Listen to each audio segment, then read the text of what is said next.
So in this series, thank you, sir, for your very nice presentation and thoughtful uh, oration.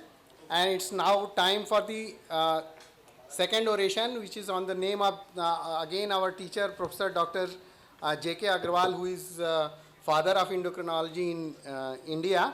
And this oration is going to be presented by Dr. Aloki Gupta, who is also a very well-known figure in the area of diabetes, and he is President Uttar Pradesh Diabetes Association, past chairperson RSSDI UP chapter, organizing secretary UPDA Khan in 2011 and 2023, Chairman Scientific Academy RSSDI UP in 2019, Chairman Scientific Committee UPDA Khan 2021, and he is a scope certified obesity management, and he is a faculty at PFI. And very important part is he is very good oration, and he has very deep interest in patient education, and he is very spiritual person. So welcome Dr. Aloki Gupta, sir.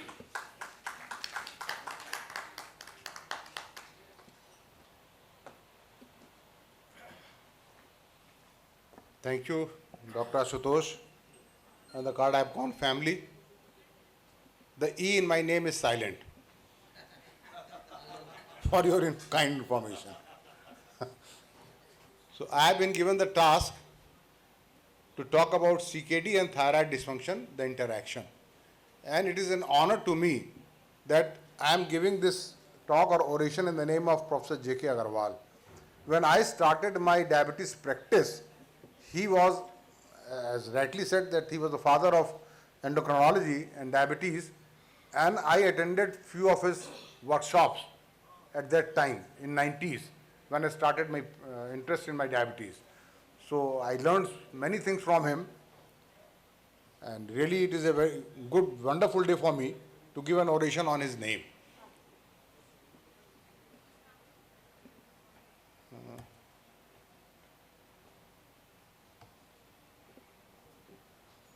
So CKD and thyroid dysfunction, the interaction. मेरा अपना ये मानना है कि शरीर में किसी भी एक अंग में अगर कुछ भी गड़बड़ी हो, डिरेलमेंट हो, डिरेंजमेंट हो, तो तत्काल शरीर के सारे अंगों से कम्युनिकेट हो जाता है. Every organ system talks to the other organ system, and every cell talks to the other cell, nearby and far away by different mechanisms. And it is done so that if any one organ system or part is not functioning well, it is communicated to the rest of the body so that other organ systems can make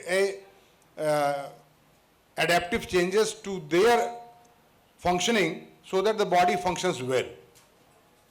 ये हम है कि हम सोचते हैं कि सारे organ system अलग हैं. हमने शरीर को बांटा, हमने समाज को बांटा, हमने सबको बांटा, हमने स्पेशलिटी बना ली, लेकिन शरीर जो है वो स्पेशलिटी से नहीं चलती, शरीर इन यूनिजन चलती है. ये एक फैक्ट है. और एक टर्म मुझे बड़ा प्रिय है, दाजाइन. ये एक जर्मन टर्म है जिसका मतलब होता है बीइंग इन द वर्ल्ड. हर इंसान जो इस धरती पे आया है वो अपने आप में अनूठा है और उसको एक विशेष कार्य के लिए भेजा गया है, और वो अपने अगल बगल के बहुत सी चीज़ों से बंधा हुआ है. वो चाह करके भी वो काम नहीं कर सकता जो किसी दूसरे ने किया हो, क्योंकि उसकी परिस्थितियाँ, उसके परिवार, उसकी परिवेश अलग है.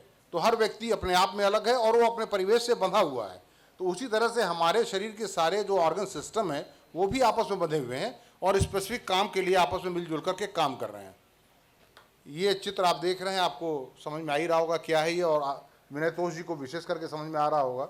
बहुत पढ़ाया इन्होंने पिछले साल AI पे और चैट GPT पे. तो मैंने कहा विनय तोष जी के इस ज्ञान का मैं उपयोग करूं और मैं चैट GPT को आदेश दूं कि मुझे ऑर्गन क्रॉस टॉक पे एक पोएम लिख के दो.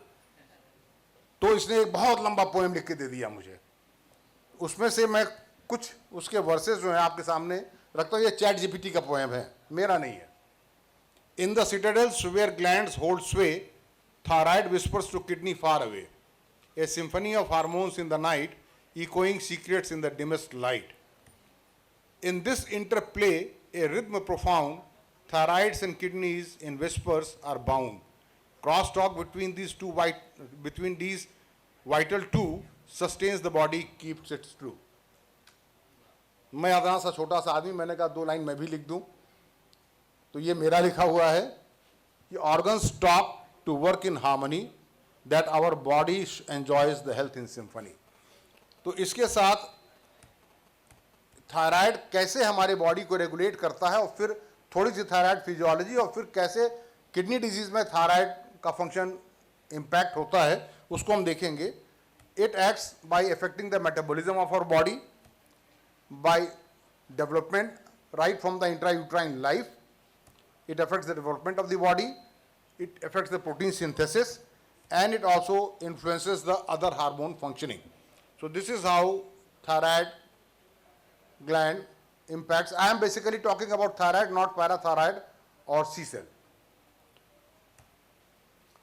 Now let us see what is the CKD prevalence. Then we will correlate the thyroid and CKD. This is the US data that it is the 8th leading cause of death in US. And according to the population study, 1 in 10 American adults, more than 30 million people, suffer from some level of CKD. 1 out of 10. Remember this data, 1 out of 10. And this is data from the Indian study, Indian data, that the burden of chronic kidney disease in India cannot be assessed accurately. We lack paucity of data, which was being talked about few hours back. The approximate prevalence of CKD is 800 per million population, and the incidence of end-stage renal disease is 150 to 200 per million population. So the incidence is only 0.08. So out of, you just see the last slide, it was 1 in 10, and it is almost 1 in 100. So this is probably because we lack data. So we need more data. This is another study from India, that thyroid dysfunction at different stages of CKD, a cross-sectional study at a rural teaching college in central India. And what this study showed, this was done from October 2018 to September 2020, and they did this study on 200 cases of CKD admitted in a teaching hospital in central India. Out of this 200, 181 had thyroid abnormalities, very high rate.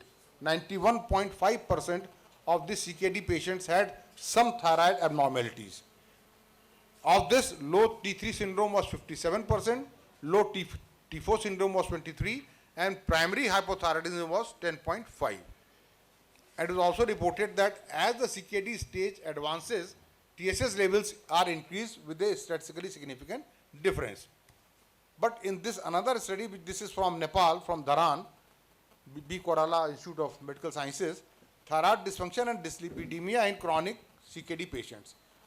In this, they included 360 chronic kidney disease patients. The blood samples was analyzed for serum urea, creatinine, glucose, free T3, free T4, TSH, total cholesterol, HDL, LDL, and triglyceride. And this was the result. Thyroid dysfunction was noted in 38.6. So in the study from India, it was 90%. From Nepal, it is 38.6. So it is still very high. Subclinical hypothyroidism, if you include with this 38.6, it was 27.2. Overt hypothyroidism was 8.1. Subclinical hyperthyroid 3.3. Hypercholesteremia 34.4. High LDL 35, and high TGL in 36.6%. Patients with low HDL in 34.1. So right now I am not going to talk about thyroid and dyslipidemia, but one should keep in mind that once there is hypothyroidism or hyperthyroidism, it will affect the lipid profile also, along with CKD. Stage 3 CKD was 40%, stage 4 was at 43.7%, and progression in CKD beyond stage 3 onwards is directly correlated with the thyroid dysfunction. A brief about how thyroid hormone is metabolized.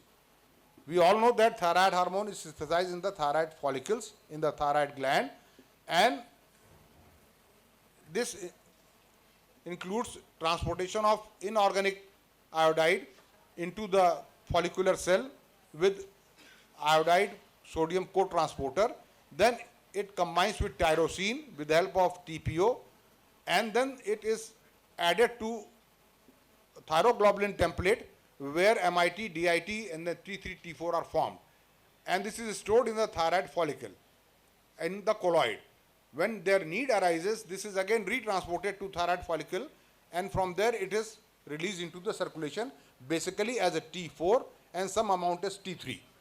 In the bloodstream, T4 is then converted to T3 as an active metabolite. Some is also released as reverse T3. Now, half-life of T4 is 7 days, while that of T3 is 10 to 24 hours, and the ratio of T3 to T4 is roughly about 1:20. Now, what happens is that there is deiodination of thyroid hormone in the circulation. Now, T4 has come, that will be deiodinated to make T3, then T3 will be deiodinated to make MIT and DIT and MIT, and then that will be deactivated, deiodinated, so that it is metabolized and excreted from the body. Now, for this there are deiodinase enzymes, type 1, type 2 and type 3. Type 1 deiodinase is located primarily in the thyroid, liver and kidney and has low affinity for T4. Type 2 deiodinase is located primarily in thyroid, pituitary, brain and brown fat and has affinity for T4 and regulates conversion of T4 to T3. So this is the main deiodinase T2, which regulates the conversion of T4 to T3 and which can be important in T4 replacement therapy. When we go give T4 replacement therapy, that T4 in the body is metabolized to T3. Now, if this deiodinase enzyme 2 is subdued, is lowered, then despite giving T4, you will not get a sufficient T3 response when you will do the investigation. Now, what are the factors affecting T4 to T3 conversion? It is impaired by fasting, systemic illness or acute trauma, oral contrast agents, and medications like propylthiouracil, propranolol, amiodarone, glucocorticoids. Type 3 deiodinase inactivates T4 and T3 and is most important source of reverse T3, including in the sick euthyroid syndrome. This is very important thing, sick euthyroid syndrome. I will be talking something more about this syndrome. In sick euthyroid syndrome, type 3 deiodinase is activated specifically with hypoperfusion in muscles and liver. Now, what is sick euthyroid syndrome? In sick euthyroid syndrome, the thyroid is normal, but when you do the investigation, the thyroid profile of the hormones, it is not normal. So, thyroid is normal or euthyroid, but the levels of hormones are deranged. What are the causes for this? Any acute severe illness can cause sick euthyroid syndrome. So, if a person is acutely ill, at that time, be careful in interpreting the thyroid profile or thyroid hormones. That can be misleading.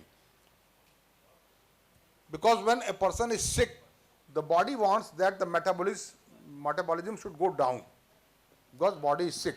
So T3 level will go down. Conversion from T4 to T3 will go down, but TSH will remain normal. So the major cause of these hormonal changes is release of cytokines, inflammatory cytokines like interleukin 6. Unless there is strong evidence or suspicion of thyroid illness, these hormone evaluation in setting of acute illness should be done with extreme caution. The most common pattern is in sick euthyroid syndrome or non-thyroidal illnesses, decrease in total and unbound T3 and normal TSH and T4. Now, in the purpose of fall in T3 is to limit or slow down the catabolism in acute illness. With decreased tissue perfusion, type 3 deiodinase is activated in the tissues like liver and muscles to rapidly metabolize T3 and T4, and renal disease is often accompanied with decreased T3. Now, here comes the role of kidney disease and the thyroid. In renal disease, be it chronic or a patient is on dialysis, peritoneal dialysis or hemodialysis, it is accompanied with decreased T3, normal or increased reverse T3. Reverse T3 is a weak metabolite with very less hormonal effect. So what are the potential pathways linking thyroid and kidney? Hypothyroidism can affect the kidney body, the kidney mass and the total body mass. It also can affect the tubular mass. It can affect the glomerular basement membrane changes, decrease cardiac output, thereby reducing the GFR, intrarenal vasoconstriction, thereby reducing the GFR and increasing the serum creatinine. decrease RAS activity, and increase in TGF.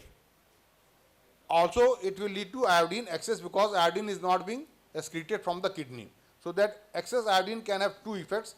I will tell you what these two effects are. Nephrotic syndrome, there will be protein loss, and thyroid hormone is protein bound, so there will be loss of thyroid hormone through protein loss. So thyroid hormone level will go down. Peritoneal dialysis, there is also hormone loss. Metabolic acidosis will lead to changes. Selenium deficiency will lead to changes. Non-thyroidal illness and malnutrition. Now, kidney disease as a risk factor for thyroid dysfunction. What are the pathways? Decreased clearance and retention of iodine in CKD will lead to Wolff-Chaikoff effect. Chaikoff से याद रखिए कि चोक कर देता है ये. Iodine जब ज़्यादा होगा, हाँ ये भूलेंगे नहीं आप इससे. जब आयोडीन ज़्यादा होगा तो it can have two effects. Either it will increase lead to the increase in thyroid hormone, or it can lead to decrease in thyroid hormone. So if the iodine is already optimum in the body, there is no deficiency. At that time, if the iodine level is increased in the body, it will lead to choking effect in the thyroid gland. So the formation of thyroid hormone and release of thyroid hormone, that will be lowered down. That is known as Wolff-Chaikoff effect. And at that time, if you do the thyroid hormone estimation, that will show you hypothyroidism. Another is reverse is Jod based phenomena. Now, if a renal patient is iodine deficient, and now CKD has led to increase in the iodine level in the body, then that will increase the hormone synthesis. So it will lead to increase in the T3, T4. So in iodine deficient areas and persons with iodine deficiency or nodular goiter, this excess iodine due to decreased clearance in CKD can lead to Jod-based effect. In dialysis population, frequent exposure to iodine containing contrast media for various procedures like contrast enhanced CT, physiologram can lead to iodine excess. As major amount of thyroid hormone is protein bound, heavy protein loss in nephrotic syndrome and peritoneal dialysis may lead to thyroid hormone depletion. And acid-based derangements may lead to thyroid dysfunction, test aberrations in CKD. So in healthy adults, induction of metabolic acidosis has been shown to lead to higher TSH, lower T3, T4 levels, and in hemodialyzed patients, correction of metabolic acidosis with oral sodium citrate has normalized the aberrant T3 level. So thyroid dysfunction is a risk factor for altered kidney structure and function. I have talked about all this.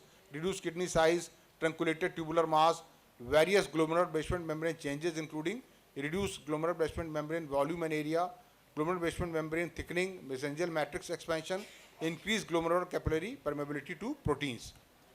And a growing body of evidence also suggests that hypothyroidism may lead to kidney dysfunction. Reverse, hypothyroidism will lead to kidney dysfunction because of reduced cardiac output leading to decreased kidney perfusion, increased creatinine and reduced GFR, decreased vasodilator synthesis leading to vasoconstriction, reduced renin-angiotensin aldosterone production, and activity resulting in impaired autoregulation of renal perfusion and alterations in chloride channels. Expression leading to increased distal chloride delivery and increased tubuloglomerular feedback. Now, goiter in CKD. There is an increased prevalence of goiter, 0 to 9% in patients with CKD, and this may be due to decreased clearance of inorganic iodides, causing a hypertrophic effect on thyroid gland because of Chaikoff effect. A decreased clearance of goitrogenic substances will also lead to goiter. CQ thyroid I have already talked about. So what are the take-home messages? Evaluate thyroid function in every CKD patient and vice versa. Be cautious in interpreting thyroid hormone levels in acute illness or in CKD or in dialyzed patient. In early stages of CKD with subclinical or clinical hypothyroidism with raised serum creatinine, proper thyroxine replacement improves GFR and brings down serum creatinine. So instead of just labeling the patient as going for CKD proper treatment or referring to a nephrologist, if you find that there is clinical evidence that patient will be benefited by thyroxine replacement therapy, first try that. In many of the patients that will work. Timely thyroxine replacement not only improves GFR, it also improves cardiac function vascular health, RAS, and reduces CV mortality. Thank you. कुछ चीज़ें मैं यहाँ जोड़ना चाहूँगा. थोड़ा सा मैं ancient literature में इंटरेस्ट रखता हूँ, तो मैं वर्मा जी, विनोद जी, मैं सर्च कर रहा था एंशियंट लिटरेचर थायराइड के ऊपर. तो थायराइड पर तो मुझे एंशियंट लिटरेचर मिला, लेकिन थायराइड और किडनी फंक्शन पे कोरिलेशन का नहीं मिला. और मुझे जान करके ये बहुत आश्चर्य हुआ कि जो थायराइड की डिजीजेस हमारे अपने टेक्स्ट बुक में, वेस्टर्न लिटरेचर में 19th सेंचुरी और late 18th century and 19th century onwards described हैं, वो हमारे लिटरेचर में 9th सेंचुरी से ही डिस्क्राइब्ड है. और नाम इतने इतने टिपिकल नाम हैं. थायराइड का नाम दिया गया चुल्लिका ग्रंथि. थायराइड को आयुर्वेदिक ग्रंथों में चुल्लिका ग्रंथि का नाम दिया गया है. और एक पुस्तक है माधव निदानम, ये माधवकर जी द्वारा लिखी गई पुस्तक है, जिसमें उन्होंने चरक, सुश्रुत और तमाम और भी जितने लिटरेचर हैं उनसे कैसे निदान करें, उसमें ट्रीटमेंट कहीं नहीं लिखा है. वो टोटल डायग्नोस्टिक बुक है, दो वॉल्यूम है कि आप कैसे डायग्नोज करेंगे. तो थायराइड पे भी एक चैप्टर है. और सर उसमें एक्स ऑप्थॉल्मिक गॉइटर का नाम क्या हो सकता है, सोचिए आप. ये 19th सेंचुरी में उन्होंने लिखा हुआ, वो श्लोक है उसके अंदर, एक्स ऑप्थॉल्मिक गॉइटर. मैं देख रहा था ये 19वीं शताब्दी में नाम आया हमारे टेक्स्ट बुक में. उसका नाम दिया उन्होंने बहिराक्ष गलगंड. बहिराक्ष, आंखें बाहर निकल आए, और गलगंड मतलब ग्वाइटर. इतना सटीक नाम दिया है, बहिराक्ष गलगंड. हमने कहा ये तो ऑप्थॉल्मिक ग्वाइटर, तो लगता है उसका नकल किया हुआ है. मिक्सिडिमा का नाम दिया हुआ है श्लेष्म आद्रिक शोध. श्लेष्मा में आर्द्रता आ जाए, श्लेष्म आद्रिक शोध, मिक्स इडिमा. लेकिन हम कोरिलेशन नहीं निकाल पाए. आप लोग सोचिएगा कहीं निकल गया तो बताइएगा. Thank you so much.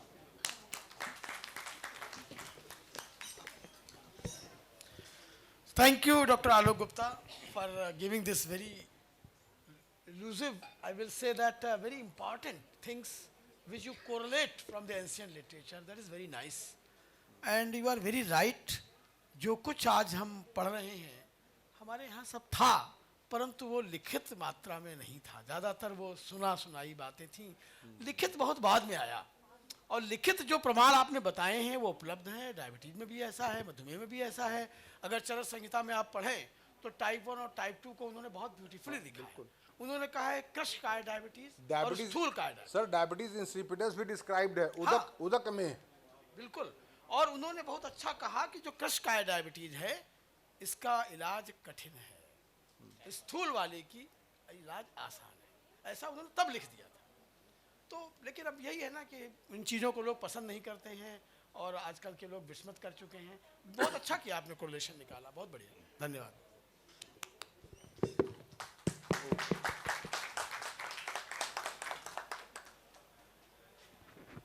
To this, we conclude this session, and after this lunch, we will have a post-lunch session, and it will be started from the lecture from, very important lecture from Dr. Alankar Tiwari.